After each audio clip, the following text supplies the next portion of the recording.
Hello guys! Magandang araw sa inyong lahat. So ngayon ay Saturday. So ina-expect ko na lalabas yung mga amo ko. Nakakain sa labas. Pero hindi. Ayan. So, ayan. Ilang araw nang hindi pa naayos yung washing machine. Kaya ilang araw na din ako nag-hand wash ng mga damit. Grabe.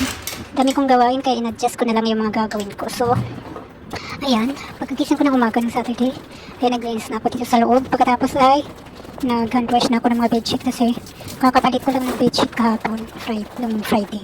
So, Saturday, dalawang bedsheet na yung naiwan na hindi ko nalaban kasi simula nung nasira yung washing nung last Saturday. So, ayun, nag-hand wash na ako. So, yun, ang dami ko pang gagawin pero nag-adjust ko na. So, nag-car wash din ako. Pero dahil nga, ayun, naglaba ko at ayaw ko masyadong pagkuko. So, punas-punas lang ginawa ko. Tapos nagwalis lang ako dito sa likod. Diyan sa pinaglaban ko. Sa back, dito sa likod. Tapos dun sa harap.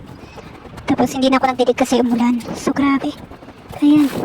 So, grabe naman kasi yung paglagay nila ng tuwalya. Kagagamit lang nila, nilagay nila agad sa tray. So, syempre ako, lagay din ako ng lagay din sa washing kasi marami ng, kasi pag naiipon sobrang dami. So, ayan, siguro, kaya ganyan, nasira na yung washing.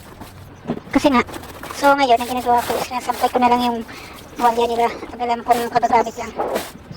Sasampay ko nila para matuyo. Kasi grabe na, alam mo naman kukusutin ko yan, hindi ko yan kukusutin. Parang banlawan ko na lang siya. Akala ko sa akin, eh porque naman na masipag ako eh. Alam mo naman, yung mga umalis mo dito, yung lalong-lalo na yung ata yung pinalitan ko. Hindi tumatakas na siya ng Saturday. Tumatakas kaya yun. Kaya nga siya pinalis ko siya dahil tumatakas siya. Ayan. So, yun. Ako naman, pero grabe nung una ko dito sa ama ko na to. Malagi kami nag-away dahil sa pagkain. Hindi naman ako matakaw, no? Pero yung kainin mo ako ng bulok na pagkain, parang grabe ka naman. Hindi naman ako matakaw, kunti lang akong kumain. Tapos kung ano ng pagkain dyan, nakakain ko. Pero at least naman yung, hindi naman yung binababoy yung pagluluto, diba? Tapos yung, basta marami kaming mga pinagawain, hindi maganda. Support ko din, tinago nila. Pati pera ko, yung mga pera ko. Kami nagagawa sila. Tapos, para sila masyado sila nag-iisip na hindi maganda ba, na parang isip nila na kung ano-ano. Kaya yun yung pinakaayaw ko talaga. Tapos, hindi ako pinalabas, sabi nila. Hindi ko ako papalabasin sa loob ng 5 buwan. Sabi ko, ano naman yan? 5 buwan? Yung 3 months pwede pa. Pero yung 5 buwan, grabe na yan. Parang, grabe naman yan. Parang ginagawang gago. Tapos, hindi sana akong binabayaran yung Sunday. Hindi, sa loob ng, alam niyo, sa loob ng 3 months, hindi man lang nila banayaran yung Sunday, diba? Magkano lang naman ang sahod ko dito? Parang sa Pilipinas lang. Grabe. Kasi siyempre, pag nag-day off ako, gagastusin ako. Magkano na lang natira? Mga 1,400 na lang natitira. So, magkano yung mga sa peso? Nasa 15,000 lang, gano'n. Grabe. Kaya, my gosh, tapusin ko na lang yung kontrata ko dito. Eh, sa totoo lang talaga, ayaw ko ng Malaysia kasi sobrang liit ng sahod. Pero wala na akong choice. Kasi, ito yung unang tumawag. Kaya mag-aantay pa ako ng ilang, Kaya yun. So, sana, by the way, yan natin, basta importante maging mabait sila sa akin.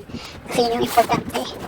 Kasi sa totoo lang, guys, marami ng basis na muntik na akong uuwi.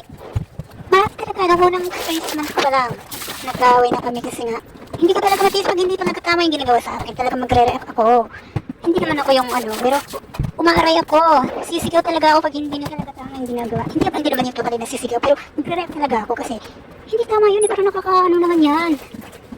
So, hindi kasi ako yung typical na katulad na basta na lang sunod ng sunod, gano'n.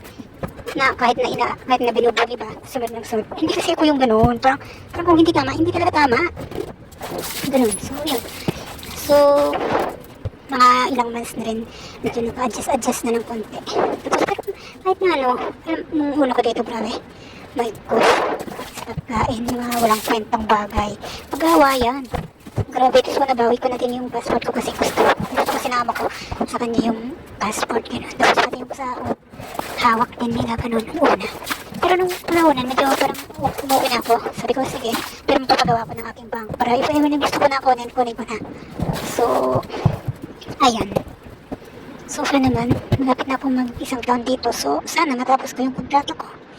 Kasi talagang, my gosh, parang minsan nga iniisip ko, parang hindi talaga ito yung para sa akin.